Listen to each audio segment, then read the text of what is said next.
Subscribe کریں channel then اسلام کو اور بیل آئیکن پر پریس کریں تاکہ آنے والی ہر نئی ویڈیو کا نوٹیفیکیشن مل سکے۔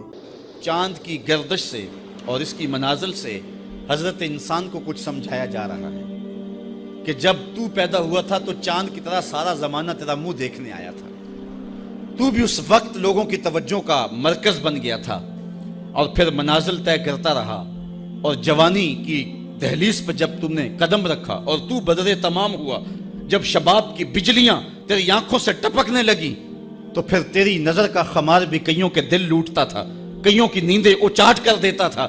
جس طرح چاند جب جوبن پہ ہو تو چکور کا دل لرزتا ہے اور سمندر میں جوار بھاٹا پیدا ہو جاتا ہے، لہریں اٹھتی ہیں، طوفان پیدا ہوتے ہیں، تو جب بندہ بھی جوانی کی دہلیز پہ ہوتا ہے تو وہ بھی طوفان اٹھاتا ہے، دلوں میں جوار بھاٹے پیدا ہوتے ہیں۔ تو وہ لمحے بھی آئے کہ تو نے دلوں کی بستیاں اور دلوں کی دنیا پر ہلچل پیدا کر کے رکھ دی۔ تیرا شباب لوگوں کی زندگیوں کے اندر گھلتا رہا اور کتنوں کی نیندیں اچاٹ ہوتی رہیں، تیری زلف کے شکن کتنوں کا قرار لوٹ کے لے گئے، لیکن پھر وہ لمحہ بھی آیا، حتی آدھا کل ارجون القدیم، پھر بوڑھا ہو گیا، پھر تجھے کوئی دیکھنے بھی نہیں آتا، کوئی تجھ سے اداس بھی نہیں ہوتا، بچے بھی کترا کے گزر جاتے ہیں۔ کہا انسان ذرا چاند کی منزلوں کو دیکھ، یہی چاند کتنا پیارا تھا اور آج اسی چاند کو کوئی دیکھتا بھی نہیں ہے۔ بچہ جب پیدا ہوتا ہے تو اس کی مسکراہٹ دل کھینچتی ہے، اور جب بوڑھا مسکراتا ہے تو اس وقت جو ہے لوگوں کی توجہ نہیں ہوتی۔ بچے کی زبان جو ہے وہ اڑ اڑ کے جب بولتا ہے تو اس کی توتلی زبان کا حسن دلوں میں نکھار پیدا کرتا ہے، ماں بھی بلہاری جاتی ہے، باپ بھی صدقے جاتا ہے، بہنیں بھی جو ہے وہ قربان جاتی ہیں۔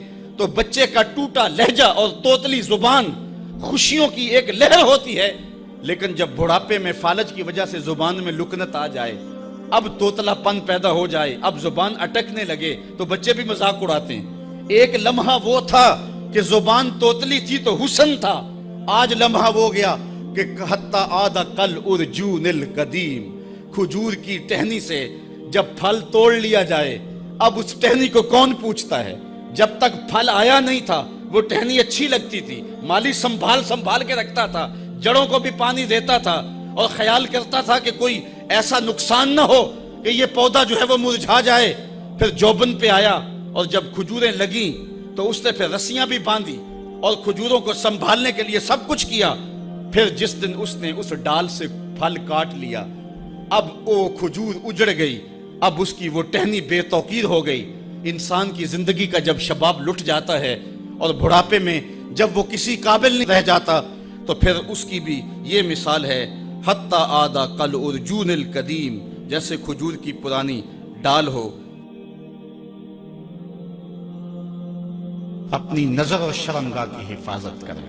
اس دور کا سب سے بڑا فتنہ یہ ہے کہ نگاہیں پاک نہیں رہی، نگاہیں غلیظ اور گندی ہو گئی، شرمگاہوں میں وہ تقدس نہیں رہا ہے۔ حضور علیہ السلام نے ارشاد فرمایا، من زنا زنیا بہی ولو بہی تانے دارے ہی، جس شخص نے زنا کیا یہ عمل اس کے گھر بھی لوٹے گا، اگرچہ اونچی اونچی دیواریں کیوں نہیں کر دیتا۔ یہ مکافات عمل ہے۔ گندم از گندم بروئے جو جو از مکافات عمل غافل مشو، گندم بو گے تو گندم کاٹو گے، جو بو گے تو جو کاٹو گے۔ نظر کو تقدس دو، نظر کو پاکیزگی دو۔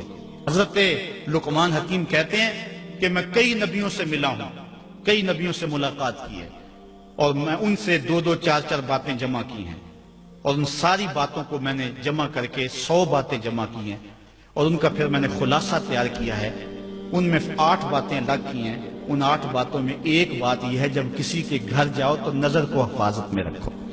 جس شخص کے مہمان بنو، جس کے گھر جاؤ، تمہاری نظر نہ بھٹکنے پائے۔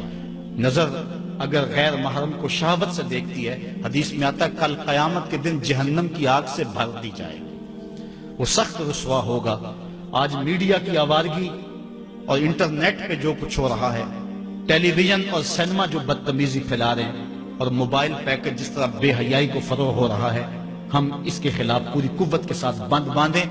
اپنی اولادوں کے ہاتھوں سے ناول چھین لو، ان کے ہاتھوں سے جو ہے وہ فلمیں چھین لو، ان کی خلوتوں پہ نظر رکھو اور ان کی حفاظت کرو۔ جس شخص کی نظر پاک نہیں ہے اس کے من میں طہارت نہیں آ سکتی ہے، دل پاک نہیں ہے اس کو جو ہے وہ باطن کا نور نصیب نہیں ہو سکتا۔ وائے قوم کشتائے تدبیر غیر، کار او تخریب خود تعمیر غیر از حیا بیگانہ پیرانے کہن نوجوانہ چوں زنا مشغول تن. کتنی حکمت والی بات کہی اقبال نے. وہ اپنے دور کا دکھڑا سناتا ہے جس دور سے ہم گزر رہے ہیں. اب تو عجیب حال ہو گئے. اقبال کہتا ہے یہ جو میرا دور ہے جوان تو جوان رہے بوڑھوں کی نظروں میں حیا نہیں رہا. از حیا بیگانہ پیرانے کہن. بوڑھے لوگوں کی آنکھوں میں بھی اقبال کہتا ہے حیا نہیں رہا. نوجوانہ چوں زنا مشغول تن. اور نوجوان عورتوں کی طرح اپنے تن کے ساتھ لگے ہوئے ہیں, اپنے تن کو سنوارنے میں ہر وقت کنگھی پٹی میں لگے ہوئے ہیں. یہ مردوں کا کام نہیں ہوتا, یہ دلیروں اور بہادروں کا کام نہیں ہوتا, یہ عورتوں کے وظیفے ہیں. در دل شاں آرزوہا بے ثبات مردہ زائن از بطون امہات. ان کے دلوں میں آرزویں کوئی اور ہی ہیں اور ماؤں کے پیٹوں سے مردہ جنم لے رہے ہیں. دخترانے او بزلف خود اسیر شوخ چشموں خود نماؤ خردہ گیر. اور قوم کی بیٹیاں اپنی زلف کی خود قیدی ہو چکی ہیں اور ہر وقت جو ہے وہ اپنے آپ کو آئینے میں دیکھتی رہتی ہیں. ساختہ پرداختہ دل باختہ ابروان مثل دو تیغے آختہ. وہ جو گھر کی رونق تھی, جو آبرو اور حیا کا دوسرا نام تھا, آج وہ دل پھینک قسم کی ہو گئی ہے. آہ قوم میں دل سے حق پرداختہ مرد و مرگے خیش را نہ شناختہ. اقبال کہتا ہائے قوم کہ جو مر گئی اور اسے ابھی تک پتہ ہی نہیں چلا کہ میں مر چکی ہوں اور جینے کا سامان نہیں کرتی. حضور نے فرمایا ہر دین کی کوئی پہچان ہوتی ہے, میرے دین کی پہچان حیا ہے. اگر حیا نہیں ہے تو دین ہی نہیں ہے.